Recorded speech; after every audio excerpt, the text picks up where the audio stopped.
Hey, I'm Mitchell. Welcome to my shop. Guys, don't make me beg for it. Come on, subscribe to my channel. I'm trying to build this thing. This is really not structural, but it's just a nice little piece, and you can see I just sanded in the center. When it's all painted, it's going to look really nice and clean. It's going to look like the factory did it when actually the factory didn't. It's something I added.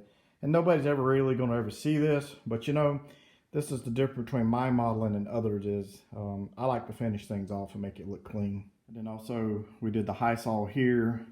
And you can tell there's just a little bit of filling. A little Bondo will go over that and clean those up, and it'd be smooth and clean. But those turned out really nice and well.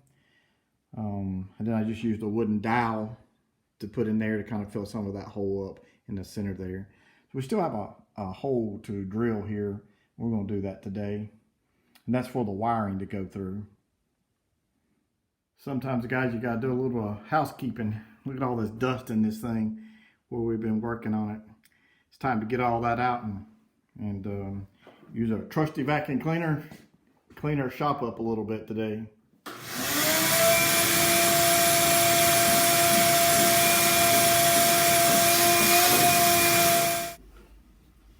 I'm just mixing up some epoxy. If I had my choice, I would be using SIG resin or something like that. But unfortunately, everywhere I go to buy resin, they're out of stock. So this is going to work, just 2-part epoxy with some thinner. We just brush it on everything because you don't, kerosene or any fuel gets in this wood, it just soaks it up. So we want to seal all of this up. And so that's what we're doing today. We're just mixing it up. Just use an old throwaway brush, and we just put it on, and that's going to be it. And then we're going to mount the cowl permanently. So there's no really formula for this. You just kind of have to guess at it. You just want something kind of, it's not really like water, but it's a little thicker than that.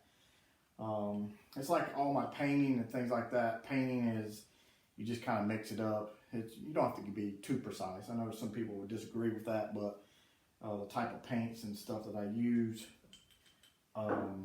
you don't have to be that precise.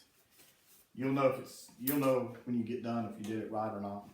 So we're just gonna put that on our brush and get to work. Make ourselves seal it up so we don't have to worry about any fuel rot. That'll kill an airplane. You put a little fuel on this stuff is like a sponge. It just soaks it up tremendously.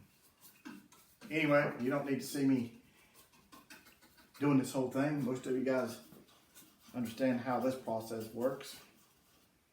I'm just going back over it, finishing everything up. Especially the parts you're going to see, I kind of want to touch those up and make sure that they're smooth and glassy. But basically, this just fuel proofs everything and does give it a little bit of a sheen to it. When we come back to paint all this, it's going to be sealed and we're not going to be worried with it. Some of these areas right through here may not get paint on them, and I don't want to add a bunch of extra paint. So I'm going to go ahead and seal it, and that's why I'm doing that. The brush and the jar, disposable, they're cheap. I'm not going to try to clean it, I'm just going to throw them away. So that's pretty much it for this process. We just keep moving on, guys. While all that's drying, there's still work to be done. Remember, in a previous video, I damaged the skin. Usually you can push this stuff back, but there's foam behind there and it keeps popping out. So I'm going to show you guys how I take care of that and push that back, because we still have those pieces to put back in. And on the, okay, there's the slots that I've cut into the skin. I actually cut all the way through, and I know that looks really horrible, but usually with fiberglass, straight fiberglass, you can take a knife and bend that back and forth and it'll pop in place. But with the foam behind it, that you could see inside of the fuselage right here, it just was popping out, and I needed to relieve that and push it back, and then we'll fix it back. So, and this one turned out really well, real smooth. This one's got a little bit of lip. I think I can push back in from the inside to get that leveled up. But just some high saw, Bondo, and you'll never ever know that that's been done. So let me introduce to you this product. This is a substitute from Bondo, and it's very lightweight. It's like an epoxy material. It takes a long time to dry though, but it's super feel. You can get it from any aircraft supply. When I'm talking about real aircraft, they use these on the wood when they're building a plane, or even on some metal stuff. But anyway, what I love about this material, if you come over here and see that I've put all this in, is it just kind of levels itself down, and just if you leave it alone, it just smooths out like a baby's butt. I mean, very little sand in here. Also, the sanding process here, I've never had anything that sands out as well and you can just flare it out and it just comes out smooth. I just can't say enough about it. I had a little extra, so I put some here, and it'll dry hard as well. And then I've also went ahead and fixed these spots, got that done, because I just had a little extra, so why not go ahead and use it. It's great stuff. Like I said, I can't say enough about it. And it's just, look at that, how smooth. I hope the camera shows it. Let's see if I can get down here and kind of see how smooth it is, but you can't really. One of the reasons I need to fill this in and fix this first is because once I mount this to the cowl, to the fuselage, I won't be able to sand this. And I need this, when you're looking at the front of it, walking up to it, you're gonna be able to see that, and I want that to be smooth and clean. So it's just another product. There again, great stuff. I really like it. You see right here, it's kind of running out. The great thing about this stuff, if you lick your finger, you can actually, it won't get on you. You can actually see me moving it up.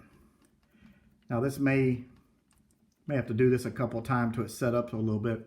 But if you lick your finger, this stuff smooths out like a baby's butt. It's really good stuff, but unfortunately on a vertical surface, fresh mix like that's I'm gonna have to kind of babysit this a little bit so it don't all run to the bottom. So I got all that sanded out and some primer. I didn't have any gray primer, so I used some of this red Rust-Oleum. It's not a big deal, won't hurt nothing. Just didn't know I was out of the gray. But you can tell it turned out really smooth and really nice. Couldn't be happier with that. Very little sanding with the material that I put into it. So next thing now is we're gonna work on mounting this permanently to the body.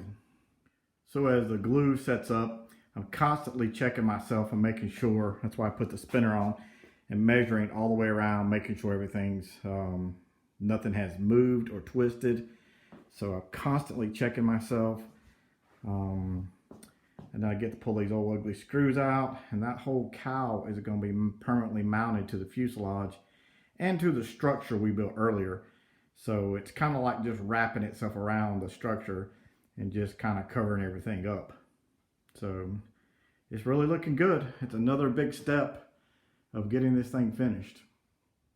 I know it's kind of hard to see, but the plane's sitting, kind of nose up, and you kind of can see why I wanted to finish off this before I mounted it, because you do see a lot of that. Even though it's kind of dark, you can tell that's really smooth, and it just makes it look a whole lot better and cleaner, and it's going to just make the whole appearance of the model look much better.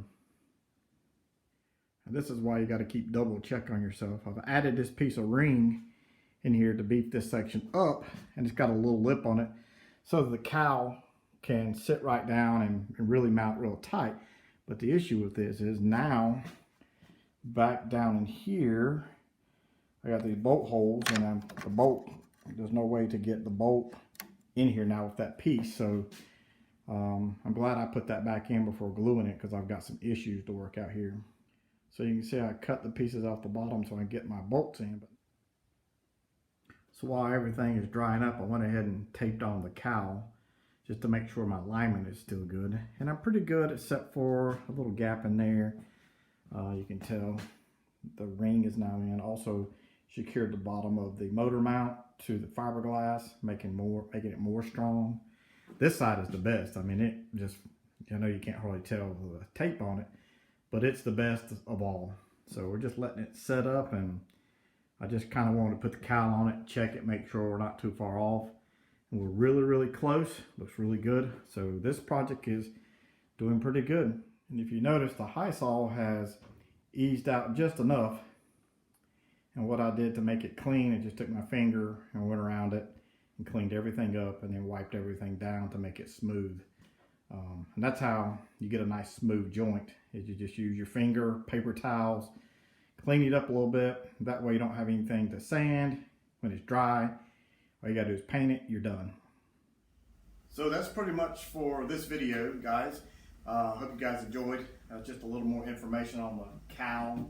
That's pretty much done. We still got the hatch to get it mounted, and we're going to go through some of that. But the next big step is also going to be our windshield. We're going to go ahead and pull a new windshield and make it. So we're going to go through that process.